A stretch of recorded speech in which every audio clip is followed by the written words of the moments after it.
Did you know that 1 in every 2 American males has been related with one way or another with the Boy Scouts?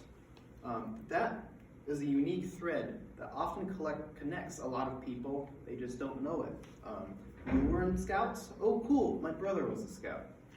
I myself joined Cub Scouts when I was 7 years old. Around 10 years later, I became an Eagle Scout, and currently I still help my troop as an assistant scoutmaster to this day. Now, the Scout Oath reads as follows. On my honor, I will do my best to do my duty to God and my country, to obey the Scout law, and to help other people at all times, to keep myself physically strong, mentally awake, and morally straight. This simple run-on sentence describes perfectly what the Boy Scouts of America, the BSA, stands for and how it strives to better the community, and by extension, the world. Let's look at the first line here. On my honor, I will do my best. So who is speaking this oath? Obviously, it's the Scouts. Boy Scouts itself consists of young men who are from ages 11 to 18. There's a sub-branch called Cub Scouts, which is for the younger generation, boys ages 6 to 10. Now then there's also the adult leaders who also speak this oath. While they're categorized as leaders, they're not. They're more guides. They guide kids along the path. The kids themselves lead each other. Now previously, Boy Scouts has been a little discriminatory in its ranks. However, as times have gone on, it's gotten much better. In 2013, the ban on homosexual children being Scouts was lifted thanks to an Eagle Scout named Tessier Walls. According to Helen M. Garrity from Loyalty University, Chicago, he went above and beyond what was required of him. He successfully changed the BSA's policy, whereas the Eagle Badge merely requires a Scout to identify an issue. Therefore, using the BSA's own method in which to measure a Scout's integrity and character, Tessier is clearly an exemplary member. Also, as of 2018, the BSA has also started to allow girls to become Scouts in its ranks, which has now been branded as Scouts BSA as opposed to Boy Scouts of America. Now, let's look closely at this second line. To do my duty to God and my country. Now, for a Scout's duty, we will look more closely at that later on. But let's look at to God and my country. The Scouts was formed on a heavy religious basis. The founder and pioneer of Scouting himself, Robert Baden-Powell, once said, "Where does religion come in?" Well, my reply is, where does it not come in? It's already there. It's so fundamental. It's a fundamental factor underlying Scouting and guiding itself. Now, being that the Scouts was formed 100 years ago, it has changed a lot since then. Today, it is a requirement in the guidebook for a Scout to worship. Now, it doesn't say what religion they must worship or if it's any religion at all. It's just that they must look up to something. But even today, that's still shifting.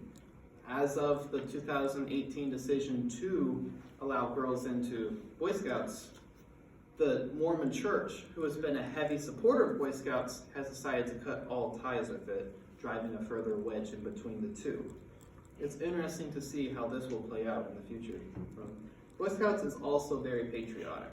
It was formed after Baden-Powell's book, Aid to Scouting, which was a military reconnaissance guide, became very popular with young boys in London.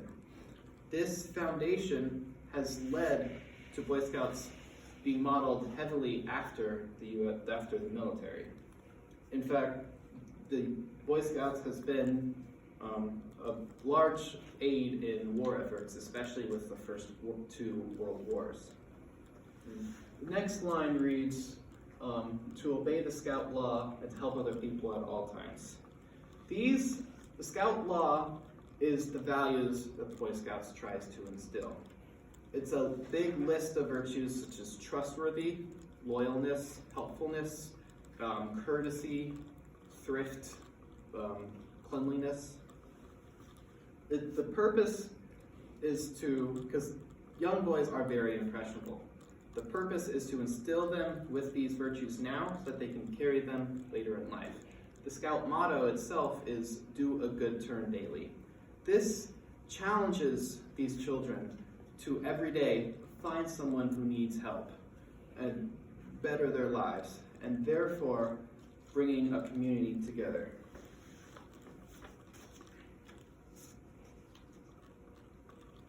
Finally, the last line reads, "And to keep myself physically strong, mentally awake, and morally straight." This is what I would argue to be the duty of a Boy Scout.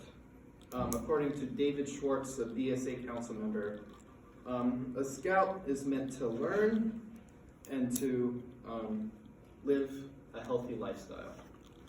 Now, obviously, physically strong, that more or less explains itself. A Scout must be physically active in order to pass any obstacles that come along his path. But it also is accentuated with mind and morality. A Scout has to have a strong mind to be alert at all times and to keep themselves on the moral path. After a Scout is instilled with these virtues and citizenship and community, they are released as 18-year-old men and women now into the world, who they now have to physically, mentally, and morally teach these issues themselves. So I will leave off with this. The Boy Scouts symbolizes the path for a Scout, and that is to learn, to teach again, and to better the world with those teachings. I myself am a third-generation Eagle Scout, so obviously I have a strong connection to this. But these threads are everywhere. These threads make a web of interconnectivity. If you look, everyone has been touched by Boy Scouts in one way or another. Did you know that Neil Armstrong was an Eagle Scout himself? Kind of adds a whole new connotation to the phrase "the eagle has landed," huh?